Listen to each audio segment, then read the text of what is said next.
South Africa's mining production and sales numbers for April have just been released. In the studio in Johannesburg to go through the numbers is Kevin Lings, the chief economist at Stanlib, and also Peter Major from Cadies in Cape Town, but he's in Johannesburg. Gentlemen, welcome to Power Lunch. Let's have a look at these numbers if we can. South Africa's gold output down 3.1%. That's been a trend since 1970, so why are we surprised? Well, we're not. South Africa's non-gold output plus 0.1%, so that's fairly stable. Total mining output 0.4% down year on year in April, and the big one is the PGMs, that's the platinum group metals, down 13.4%. Kevin, let's start with you. Your analysis of these numbers, it's just an extension of a trend that we're used to, isn't it? Yeah, I think certainly on the PGMs, more of the same in the sense that those numbers continue to weaken. If you look at the rest, perhaps actually a little bit better than we thought. If you look just month on month, in other words, just taking the April data, comparing it with the previous month and then seasonally adjusting that number, there was actually an increase of just over 3%. And now we know the data is fairly erratic, so I wouldn't read too much into that. But I would characterize it as actually a slightly better month overall for the start of the second quarter. But certainly the key trend in terms of platinum production, that continues to decline, and it doesn't look like that's about to let up, and that has to be a worrying factor right now. Yes, a few shreds of comfort there, a few crumbs of comfort rather, Peter Major, but I know that you're fairly gloomy. You were saying off air to me now, goodness me, Lindsay, your markets commentary was gloomy, but you're always gloomy about South Africa's mining output. Are there any numbers here that make you a little bit more optimistic? Yeah, they were a lot better than I thought, especially the non-gold.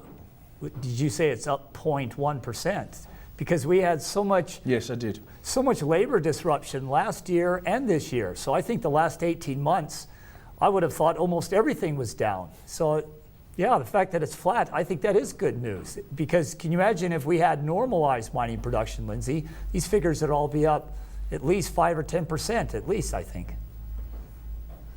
Yeah, and also things have gone a little bit more quiet on the labour unrest story. We're supposed to be in wage negotiation season, and okay, Longmin and AMCU are locking horns at the moment, and there's the usual threats from AMCU that they'll strike later on in the week. But there hasn't been the daily bad news, and maybe that's encouraging as well. Maybe people are just tired, and maybe people realise that, you know, we've had enough of this now. Let's get back to work because the rand really needs us. Well, I hope so. You know, we've been begging and praying that that's the case now for 18 months. But I think the situation demands more than begging, praying, hoping. The situation just demands action from all the parties. And not big action is either, just positive action, you know, or a cessation of bad action. Kevin, your analysis of this now, do you sense that something is going on, that perhaps we've bottomed? We're not exactly going to spike and get platinum production up 15% next month in order to compensate for what happened during April, but a stabilisation, and we can build on that. Look, I think that would certainly be very welcome. I'm not at a point where I would conclude that overall is the trend. I think there's still a lot that has to happen in terms of negotiation between the unions and the mining companies, between the mining companies and the government. So I would imagine that we in store for a fairly rough ride through the winter season and the typical wage negotiation season. Remember, we haven't really entered that phase yet, so that's still ahead of us. Plus, if I look at industrial production numbers globally, they're not all that encouraging, particularly out of China and the US. Those are a little bit soft. So it's quite a difficult environment to be producing commodities in and trying to sell them. Maybe the rand helps us a little bit in terms of the price effect, but from a volume perspective, it would suggest that we still got some tough months ahead. Yes, indeed. In fact, let's have a look at the fundamentals now, both the positives and the negatives. On the one hand, I suppose you say to yourself, well, if you're producing something that's sold in dollars with the rand at 10.33, that's good news. On the other hand, if you're importing stuff to dig the stuff out the ground, in other words, capital equipment, then your costs are going to rise and your energy costs are going to rise as well. You've also got the negativity of the Chinese trade data, so that's another negative, and the United States with its ISM number at 49, so the manufacturing economy over there is shrinking. So overall, despite these numbers which you seem to both quite like, the equation is tilted towards the downside, wouldn't you say, Kevin, before we come to you, Peter? I would agree with that. It is still tilted to the downside. I think where we got encouraged was, go back to the GDP estimate for the first quarter of this year in South Africa, where we only had that 0.9% growth. And one of the better numbers within that GDP was mining production. So we actually had a fairly good first quarter of the year after what we know was a dismal second half of last year.